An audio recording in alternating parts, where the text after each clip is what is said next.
Sorry, but your daughter's medical equipment would make others uncomfortable at Thanksgiving, my mother-in-law, Patricia, said over the phone. Her voice dripped with fake concern. You understand, right? We want everything to be perfect this year with the investors coming.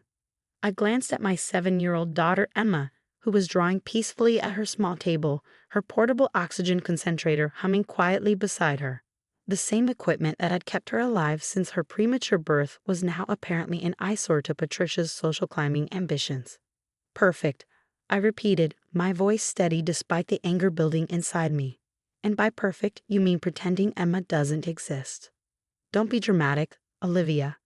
Patricia sighed. Of course, we love Emma. It's just, appearances matter. Michael's potential investors will be there with their families. We can't have them distracted by medical equipment during dinner. I watched Emma adding careful strokes of purple to her drawing, her dark curls falling over her face as she concentrated. She was the spitting image of her grandmother Elizabeth, Patricia's mother-in-law, who had passed away just 3 months ago. The same determined chin, the same creative spirit. What does James say about this? I asked, thinking of my husband, who was currently away on a business trip. James agrees completely, Patricia said quickly. He understands how important this dinner is for the family business. I doubted that. James had always stood up for Emma, had always put her first. But lately, with the pressure of taking over his father's company, he'd been more distant, more willing to give in to his mother's demands. I'll talk to James about it myself, I said firmly. Don't bother him with this, dear. He's so busy with the merger. Patricia's voice took on that condescending tone I'd grown to hate. Just stay home with Emma. Have your own little celebration. It's probably better for her anyway, less overwhelming. After hanging up, I sat at my desk, hands shaking with suppressed rage. 6 years of dealing with Patricia's subtle exclusions, her backhanded comments, her constant attempts to hide Emma from her social circle. But this was different. This was blatant rejection. My phone buzzed with a text from James. Mom told me about Thanksgiving. Maybe she's right this time. Emma gets tired at big gatherings anyway. We can celebrate together when I'm back. I stared at the message, feeling something break inside me. This wasn't the man I'd married, the one who'd spent countless nights in the NICU with me, who'd learned every detail of Emma's medical care without complaint. Mommy, look. Emma's voice pulled me from my thoughts. She held up her drawing, a family of bears having a picnic. It's us having Thanksgiving. I smiled, fighting back tears. It's beautiful, sweetheart. What Emma didn't know was that I'd spent the morning with Elizabeth's lawyer, Mr. Sullivan. 2 weeks before her death, Elizabeth had called me to her house while Emma was at school. Patricia's showing her true colors more and more, Elizabeth had said, her voice weak but her eyes sharp as ever. James is too blind to see it, too caught up in becoming his father. But I see everything. She handed me a thick envelope. Give this to Sullivan after I'm gone. And Olivia, when the time comes, don't let them know you were prepared. That envelope contained documents that would shake Patricia's perfect world to its foundations. Elizabeth, it turned out, had owned the majority shares in the family company, shares that everyone assumed would go to James. She'd also owned the sprawling family estate where Patricia held court, hosting her precious social events. Mr. Sullivan had confirmed it all this morning. Everything's in order, he'd said, just as Elizabeth planned. The reading of the will is scheduled for the day after Thanksgiving. I looked at Emma, still absorbed in her drawing, blissfully unaware of the family drama swirling around her. Patricia thought she was orchestrating the perfect Thanksgiving, impressing investors with her carefully curated family image. She had no idea that her perfectly planned dinner would be one of her last in that house. My phone buzzed again. Another text from James. Mom's really stressed about the investors. Let's not make waves right now. I didn't respond. Instead, I walked over to Emma and knelt beside her table. How about we plan our own special Thanksgiving, just you and me? Her face lit up. Can we have pizza? We can have anything you want, I promised, pulling her into a gentle hug, careful not to disturb her oxygen line. Over her shoulder, I caught sight of Patricia's latest social media post. Preparing for the perfect family Thanksgiving. Grateful for our beautiful, healthy family. #blessed.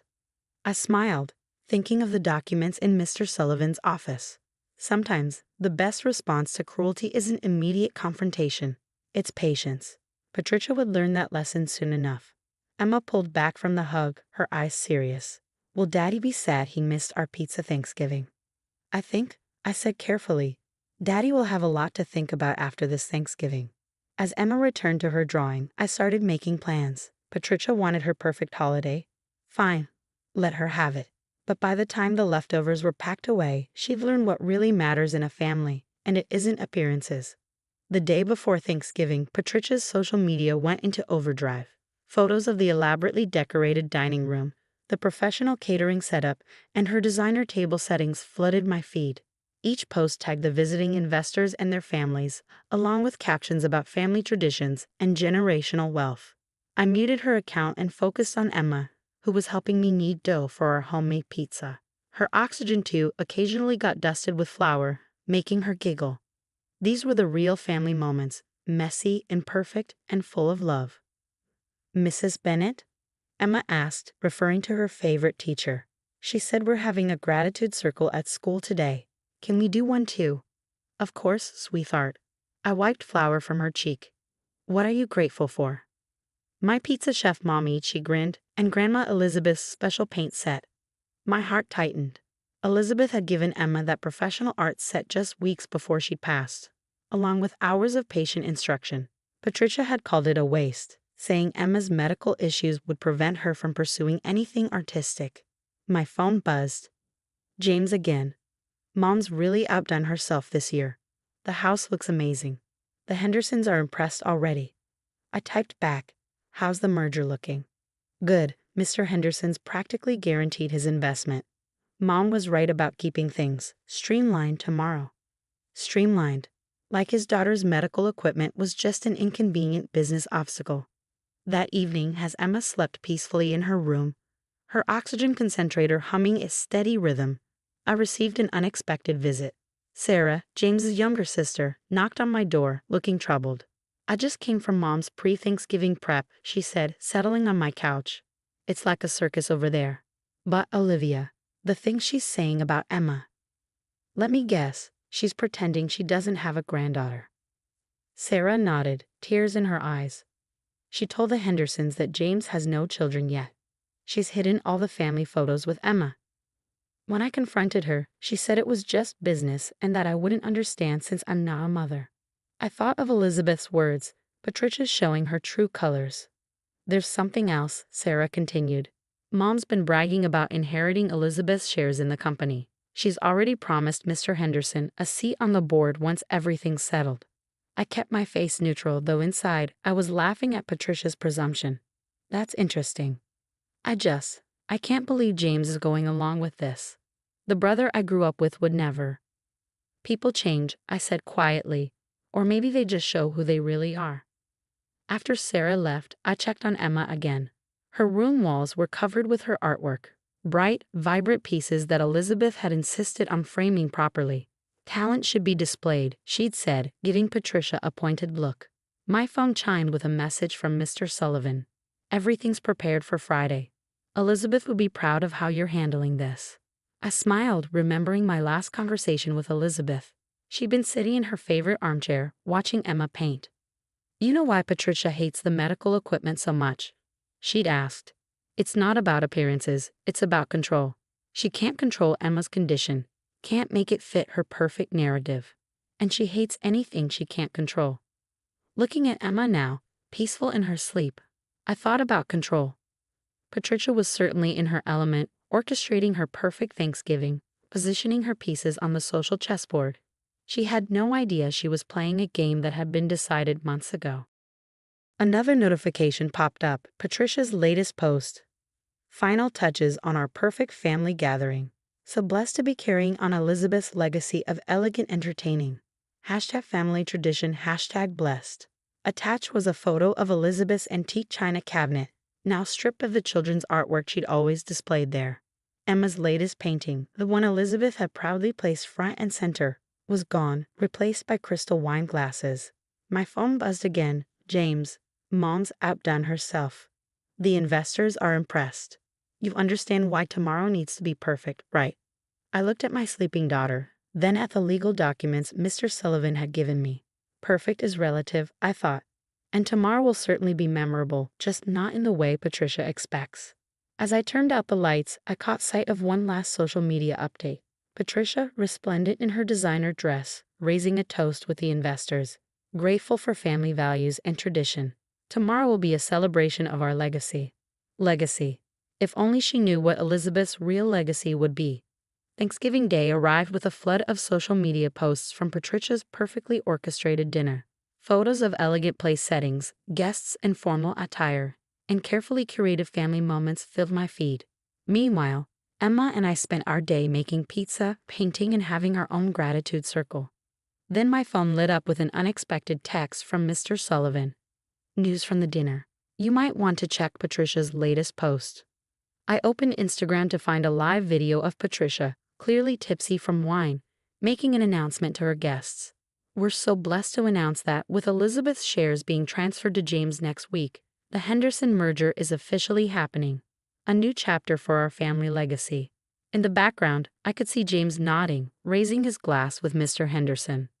The comment section was flooded with congratulations and heart emojis. "Mommy, can we call Grandma Elizabeth's lawyer now?" Emma asked, surprising me. "She told me to remind you when Grandma Pat made her big announcement." I stared at my daughter. "Grandma Elizabeth talked to you about this?" Emma nodded solemnly. "She said sometimes grown-ups forget what's important and that you would know when to make the call." Fighting back tears, I dialed Mr. Sullivan. Within minutes, Patricia's perfect dinner was interrupted by his arrival at the estate. I waited, watching through the still-running live stream as he entered the dining room, briefcase in hand. "I apologize for interrupting," his voice came through clearly in the video. "But as Elizabeth Mitchell's executor, I'm legally obligated to correct some misinformation about tomorrow's will reading." The camera shook as Patricia tried to stop the recording, but someone, probably Sarah, kept it running. "The company's shares and estate will not be transferred to James," Mr. Sullivan continued. "Elizabeth's final wishes were quite specific. Everything has been left in trust to her great-granddaughter, Emma, with Olivia as trustee until Emma turns 25. The silence was deafening. Then Patricia's voice, shrill with disbelief. "That's impossible. Emma's just a child. She can't. She's not even." Additionally, Mr. Sullivan added, "Elizabeth left specific instructions that the estate must be made fully accessible for medical equipment and that the trust includes funds for an art therapy program for children with medical needs, to be run from the property." The live stream ended abruptly, but the damage was done. Hundreds had watched Patricia's perfect world crumble in real time. My phone exploded with messages. "James first. Did you know about this? Why didn't you say anything?" Then Patricia. "You planned this? You turned Elizabeth against us." Finally, Sarah. "OMG, Mom's having a meltdown. The Hendersons just left. This is better than reality TV." I turned off my phone and looked at Emma, who was adding the final touches to a new painting. "Grandma Elizabeth said sometimes the best medicine is letting people learn their own lessons," she said wisely. The next morning, as we headed to Mr. Sullivan's office for the official will reading, I thought about Elizabeth's final gift. It wasn't just the shares or the estate. It was the lesson she taught both Emma and me, that true family sees past the surface, past the equipment and imperfections, to the heart of what matters. Patricia and James were already there, looking shell-shocked. As Mr. Sullivan read the full terms of the will, including Elizabeth's personal letter explaining her decision, I watched their perfect facade finally crack.